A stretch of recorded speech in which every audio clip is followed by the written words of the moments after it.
Definitely আমি নতুনদের জন্য কিছু কথা বলতে চাই এটা নিয়ে। অনেকেই ভাবে যেন আমি যখন স্টার্ট করছি আমাকে কিন্তু সবাই বলছে যে কথাবার্তার প্যাটার্ন চেঞ্জ করতে হবে, আমার কথা অনেক খ্যাত বা এটা সেটা।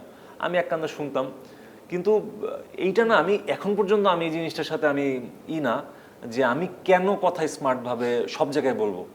হ্যাঁ, আপনি আমার সাথে যখন স্মার্টভাবে কথা বলছেন বা জায়গা ভেদে আমি ডেফিনেটলি আপনার সামনে আমি ড্যাম স্মার্ট হয়ে কথা বলবো, ওইটুকু আমার সাথে যাবে, ওটা আমি পারবো ব্যালেন্স করতে। কিন্তু সবসময় আমি একদম একটু পরিপাটি হয়ে স্পষ্টভাবে একদম এটা এটা আসলে না, নিজের জেনুইনিটি ব্যাপারটা না আমি হারিয়ে ফেলা হবে আসলে, আমি এটা কখনোই চাই না।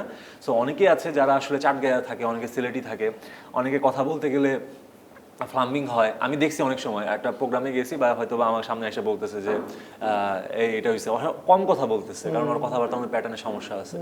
বাট আমি কিন্তু সবসময় ওদেরকে আরো চেয়ার্স করি যে কথাবার্তা বল ভাই, বল, এটা নিজের মধ্যে রাখিস না। মানে এত কষ্ট করে একটা নিজের মনের ভাব যদি প্রপার ওয়ে একটা মানুষকে আমি শেয়ার না করতে পারি, আমার মনে হয় যে আমি মানে বাঘ থাকার পরও আমি বাঘ প্রতিবন্ধী বা আমি স্বাধীনতা পাচ্ছি না। এটা তো আসলে টোটালি অনুচিত, নিজের সাথে নিজের আনফেয়ার হয়ে যাবে, এটা আমি কখনোই করতে দিতে পারি না আর কি। একদম ঠিক, এটা কারোই উচিত না, এটা উচিত না, জেনুইনিটি নষ্ট হয়ে যায়। হ্যাঁ।